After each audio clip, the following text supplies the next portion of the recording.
안녕하세요. 기능의학 의사 김원장입니다. 오늘은 그 고지혈증 약을 먹으면은 이 수치는 꼭 반드시 확인해야 된다는 주제로 한번 이야기 보도록 하겠습니다. 고지혈증 약을 먹으니까 고지혈증 검사를 확인해야겠지만 그것뿐만 아니라 또 꼭 확인해야 되는 수치가 있어서 그 수치가 어떤 것들이 있는지 한번 말씀드려 보도록 하겠습니다. 영상 보기 전에 주의사항이니까요. 멈춰서 한번 읽어 보시고요. 자, 우리가 이제 고지혈증약 부작용이 이제 의사들은 이제 그렇게 이야기하는 경우가 있습니다. 그래서 뭐 어떤 논문을 데이터로 근거로 말씀하는 경우도 있는데 그 논문은 논문이잖아요. 뭐 어떤 뭐 정설이 아니라 하나의 어떤 실험 데이터 분석을 통한 결과가 나온 거지 그게 꼭 정답이거나 진리가 아닐 수도 있습니다. 그래서 고지혈증 약을 먹을 때 부작용이 있는 경우에 이제 노세보 효과다라고 하는 이야기를 하더라고요. 그래서 고지혈증 부작용이 있는지 없는지 확인하기 위해서 예를 들어 이제 가짜 약을 줬는데 뭐 효과를 보는 경우에는 이제 그거를 이제 플라시보 효과라고 하잖아요.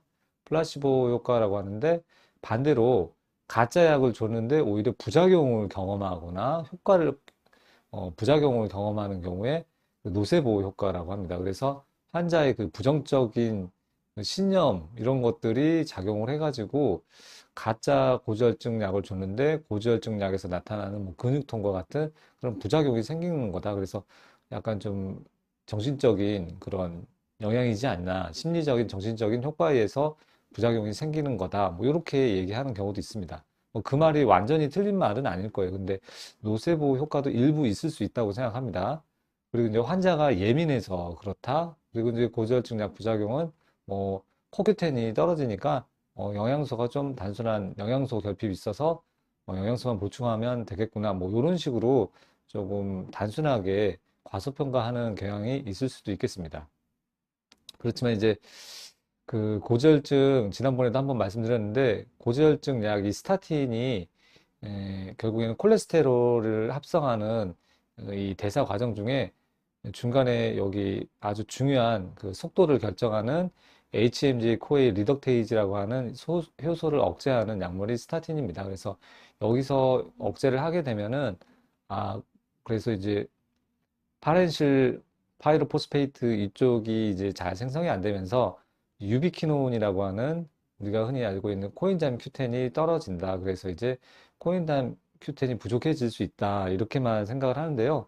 단순하게 CoQ10 그 영양소가 부족해지는 문제뿐만이 아니라 이 영양소가 부족해지기만 하면은 이것만 보충해주면 모든 것이 해결이 되면 좋겠지만 꼭 그런 것만은 아닙니다. 그래서 CoQ10도 좀 많이 떨어져 있을 수 있고 이 돌리콜이라고 하는 이쪽 성분도 떨어지는데 이 성분에 의해서 이제 뇌 조직에서도 영향을 많이 줄 수 있고요. 단백질 함성에도 영향을 주고 뇌 조직에도 영향을 줍니다. 특히 햄 구조가 우리가 그 생체에서 여러 가지 대사 작용을 할 때 이 단백질을 구성하는 조효소, 엔자임, 효소로 작용하는 데 있어서 아주 기본 구조가 되는 성분인데 이런 거 자체가 떨어지니까 단백질이 제대로 합성이 안 되고 그 효소 기능이 떨어지면서 신체 기능이 많이 떨어질 수 있습니다. 이런 문제도 있습니다. 그리고 이제 콜레스테롤이 최종적으로 떨어지니까 그 세포벽을 구성하는 거에도 문제가 생기고 그리고 스테로이드 그 합성도 억제가 되고 그다음에 그 성호르몬 수치도 떨어질 수 있습니다. 그리고 신경 전달 물질도 떨어지게 돼서 여러 가지 신체 기능을 떨어뜨릴 수 있습니다. 그래서 단순히 코큐텐 영양소만 떨어지는 게 아니라 이런 신체에 다양한 영향을 줄 수 있는 기전이 작용을 합니다. 그래서 주의를 해야 되고요. 그래서 이제 세포 구조를 보면은 이제 이게 전체 세포인데 이 세포 중에서 세포 안에 뭐 핵도 있겠고요. 뭐 여러 가지 세포 내 소기관이 있습니다. 그래서 그 중에서 우리가 눈여겨봐야 되는 부분이 바로 이 벌레처럼 생긴 미토콘드리아라고 하는 구조입니다. 그래서 스타틴이 결국에는 미토콘드리아 기능에 영향을 주기 때문에 우리는 미토콘드리아에 대해서 잘 알아야 되고 고지혈증 환자들이 워낙 많고 약을 먹고 있는 분이 워낙 많기 때문에 어쩔 수 없이 조금 복잡한 이야기이긴 하지만 세포 안에 있는 미토콘드리아가 있는데 여기에 영향을 준다. 이렇게만 일단 이해해 주시고요. 그리고 이제 이 세포, 여기 이제 미토콘드리아가 되고, 여기 이제 세포 안쪽인데, 이 세포 안쪽으로 그 글루코스라고 하는 포도당이 들어가게 되고요.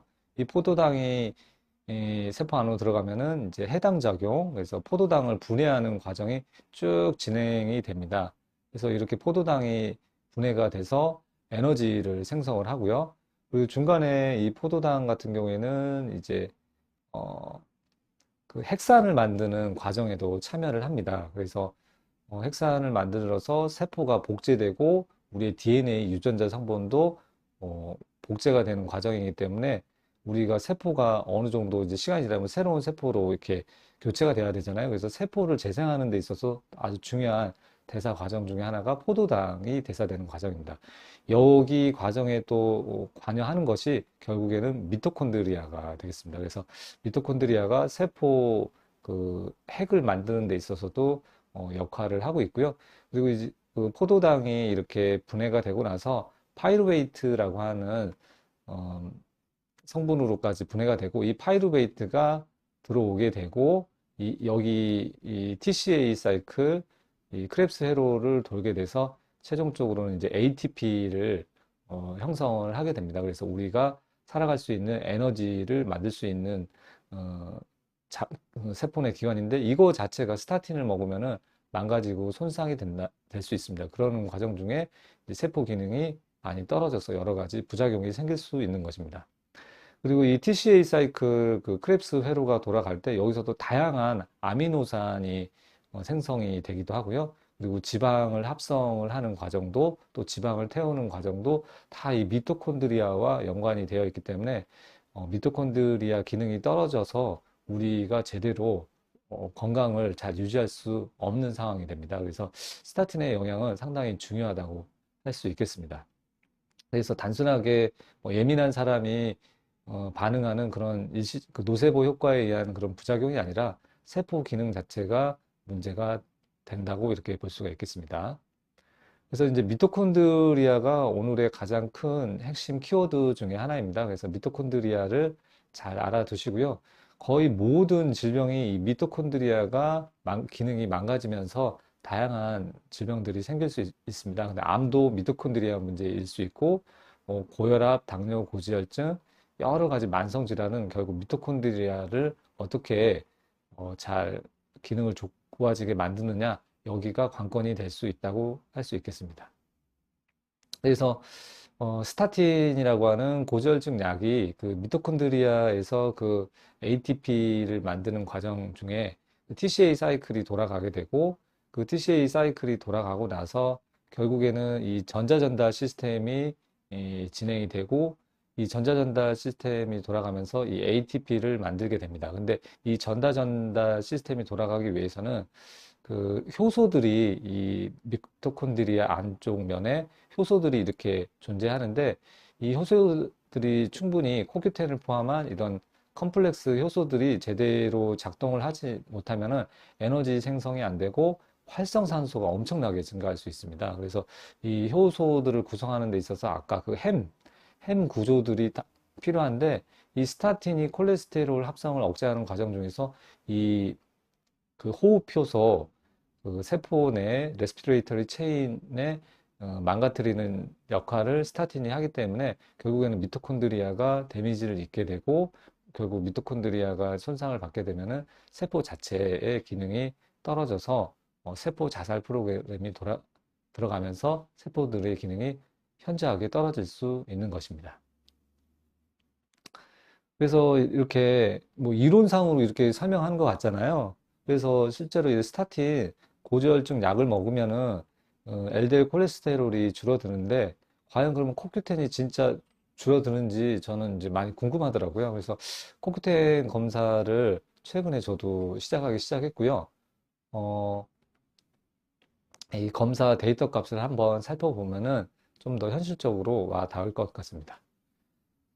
요거는 이제 제 병원 환자는 아니고 이제 업체에 그 코큐텐 관련된 검사들을 한번 의뢰를 해봤습니다. 그래서 이 환자 같은 경우에는 LDL 콜레스테롤이 109입니다. 이제 109 정도 나왔으면은 뭐 그렇게 엄청 낮은 건 아니거든요. 그러니까 저 같은 경우는 한 130 내외로 유지하는 것을 목표로 하거든요. 그래서 살짝 떨어져 있긴 하지만 큰 문제는 아니었습니다. 그래서 이렇게 109 정도 LDL 콜레스테롤이 측정해서 나온 값인데 그때 코큐텐 검사 수치를 봤더니 코엔자임 Q10이 1.15로 아주 정상적인 수치를 유지하고 있는 것을 알 수 있습니다. 그래서 0.26에서 1.3이 정상인데 저는 이제 1 이상이면은 아주 좋은 상태라고 이렇게 평가를 하고 있습니다. 그래서 LDL이 그렇게 낮지 않는 경우에는 코큐텐이 잘 유지가 되는구나 이렇게 확인할 수가 있었고요. 그 다음 환자 같은 경우에는 이제 LDL이 이제 69로 앞에보다 좀 떨어져 있죠. 그랬더니 이 환자 같은 경우에는 코큐텐이 0.36으로 많이 떨어져 있는 것을 알 수 있습니다. 아까 1 정도 됐던 환자분하고 다르게 0.36으로 떨어져 있고요. 이 사람도 뭐 정상이긴 한데 조금 아래쪽 정상으로 보고 있습니다. 그래서 가급적 500 이상으로, 0.5 이상으로 유지하는 게 좋고, 이왕이면은 1000 정도로 유지하는 게, 예, 1000이라고 하면은 여기는 밀리그램이니까 마이크로그램 기준으로 했을 때는 1000, 1.0, 1000 정도 유지를 하는 게 좋겠다고 판단을 하고 있습니다. 이 환자 같은 경우에는 콜레스테롤 약을 엄청 세게 먹는 것 같아요. 그래서 LDL 콜레스테롤이 22밖에 되지 않습니다. 이렇게 엄청나게 콜레스테롤 수치가 떨어져 있습니다. 그래서 LDL만 떨어져 있는 게 아니라 이 환자 같은 경우 살펴보시면 코엔자임 Q10이 0.2로 기준치 이하까지도 훅 떨어져 있는 것을 알 수 있습니다. 그래서 코엔자임 Q10이 이렇게 LDL, 스타틴을 먹게 되면은 LDL이 확 떨어지면서 CoQ10도 엄청 떨어지고 이런 상태가 되면은 어떻게 되겠죠? 그 미토콘드리아가 데미지를 입게 되고 여러 가지 부작용이 생길 수 있고 신체가 많이 노화가 될 수 있는 그런 상태가 되겠습니다. 또 하나 볼 거는 여기에 보시면은 그 테스토스테론 남자 환자인데 이 테스토스테론 남성 호르몬 수치가 훅 떨어져 있는 것을 알 수 있습니다. 역시 단순하게 이론적인 근거뿐만 아니라 이렇게 남성 호르몬 수치까지 떨어져 있다는 것을 알 수가 있고요. 이렇게 떨어지면 그 남성적인 그런 기능도 많이 떨어질 거고 체력적 많이 피로감도 느끼고 근육 감소도 생기고 약간 여성화 될 수 있는 그런 문제까지 생길 수 있겠습니다. 이렇게 남성 호르몬도 떨어지는 것을 직접 확인할 수 있었고요. 그리고 이제 인슐린하고 그 인슐린 수치가 이 환자는 이렇게 올라가 있습니다. 그래서 이제 당뇨의 조짐이 있을 수도 있겠다. 물론 당뇨가 그 스타틴 때문에만 생기는 건 아니지만 이렇게 인슐린 수치에도 영향을 줄 수 있겠습니다. 그래서 이게 이 수치 자체는 인슐린 때문에 이렇게 된 건지 아닌지는 정확하게 판단은 할 수 없겠습니다. 그래서 특히 인슐린이 이렇게 올라가 있는 환자보다는 인슐린이 오히려 떨어져 있는 경우에 더 그 인슐린 그 췌장 기능 세포에 영향을 줘서 더 안 좋은 영향을 줄 수 있겠습니다. 그래서 이제 스타틴 고지혈증 약을 먹을 때 이렇게 이제 그렇다고 이제 코큐텐만 먹으면은 해결이 되는 것일까? 그런 것은 아니라는 것을 앞에 검사 결과를 보면은 알 수 있었습니다.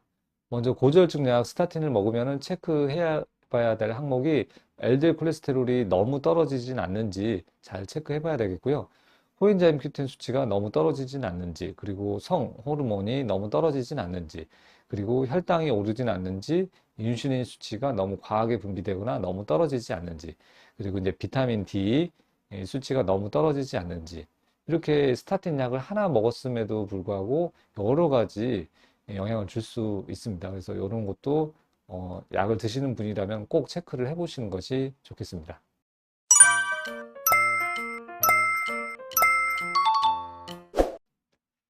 그래서 이제 고지혈증이 있으면은 이제 어떻게 해야 될까요? 그냥 스타틴 약 먹고 영양제 먹으면 될까요? 뭐 그런 것보다는 저는 우선적으로는 이제 위험 인자를 줄이는 것을 추천을 드립니다. 그래서 위험 인자는 이렇게 5가지가 있죠. 흡연, 고혈압, 낮은 HDL, 나이, 그리고 뭐 가족력 있는데 나이하고 뭐 이 가족력은 우리가 어떻게 바꿀 수 있는 부분은 없잖아요. 그래서 흡연을 하신다면은 금연을 꼭 하시고 고혈압이 있다면은 이제 체중 조절이나 식습관 조절을 해서 혈압을 조금 떨어뜨리고 낮은 HDL을 뭐 운동이나 올리브 오일 섭취 등 여러 가지를 이용을 해서 요것들을 개선시켜 주면은 거의 위험도를 한계 이하로 만들 수가 있습니다. 그렇게 되면은 LDL 목표치가 160까지 목표치를 잡을 수 있으니까요. 얼마든지 약을 안 먹을 수 있는 그런 상황을 만들 수 있습니다. 그래서 일단은 위험 인자를 열심히 노력해서 요 세 가지를 줄여보자. 특히 HDL 같은 경우에는 플러스 마이너스 1 효과가 있어서 요거 하나가 있으면 나머지 위험 인자를 하나 더 줄이는 효과가 있거든요. 그래서 HDL을 올리는 거는 두 가지 효과가 있다고 할 수 있겠습니다. 그래서 그 콜레스테롤 수치가 기준치 이상으로 높은 경우에는 위험 인자를 줄이도록 노력을 해야 되겠고요. 그래서 생활습관 교정을 먼저 하시면 되겠습니다. 제 영상에 나와 있는 양배추 식사법을 이용을 하거나 그리고 올리브 오일 먹는 효능 효과를 살펴보는 올리브 오일을 섭취하고 양배추 식사법 그리고 이제 유산소 운동 등을 통해서 충분히 콜레스테롤을 떨어뜨릴 수 있기 때문에 굳이 그 위험 부담이 있는 스타틴 약을 먼저 1차적으로 먹는 것보다 이런 방법들을 이용하신 다음에 그리고 나서 수주에서 2, 3개월은 충분히 해본 다음에 그리고 나서 LDL 콜레스테롤을 재검을 해보고요. 이렇게 해서 체중도 줄이고 먹는 음식도 가리고 올리브 오일도 먹고 운동도 했으면은 어지간하면 떨어질 거예요. 그러면 약을 안 먹어도 되잖아요. 그래서 차라리 저는 스타틴 약을 먹는 것보다는 조금 힘들고 불편하더라도 이런 방법들을 이용을 하신 다음에 재검을 하고 나서 그리고 나서 이제 약을 먹을지 말지 결정하는 것을 추천드리겠습니다. 그렇게 했는데도 LDL 수치가 높아서 약을 먹어야 된다면은 고지혈증 약을 고용량보다는 최소한의 용량으로 섭취를 하고요. 그 최소한의 용량으로 섭취를 해서 코큐텐 같은 그리고 남성 호르몬 같은 거에 영향을 주지 않는 범위에서 먹으면 제일 좋을 것 같고요. 그리고 부작용을 줄이기 위해서 항산화 네트워크, 비타민, 코큐텐, 비타민 C, E, 알파 리포이산, 글루타치온을 섭취하시면 되겠고요. 그리고 그 스타틴을 먹으면은 비타민 D하고 K2가 떨어질 수 있기 때문에 요거 보충해 주시고요. 그 외에도 이제 중금속이 있다면은 중금속을 좀 해독을 하면 좋겠고요. 동맥경화가 심하다면은 이제 항산화 킬레이션 치료도 좀 고려를 해가지고 병행을 하시면은 콜레스테롤을 LDL 콜레스테롤을 떨어뜨리는데 많은 도움이 될 것 같습니다. 이렇게 한번 해보시면 좋겠고요. 먼저 이런 걸 하기 전에 라이프스타일 모디피케이션 생활 습관을 먼저 교정해보고 그리고 나서 안 떨어지면은 이런 방법을 이용을 하시면 되겠습니다. 오늘 영상은 여기까지 말씀드리고요. 다음에 또 좋은 영상으로 찾아뵙도록 하겠습니다. 시청해 주셔서 감사합니다.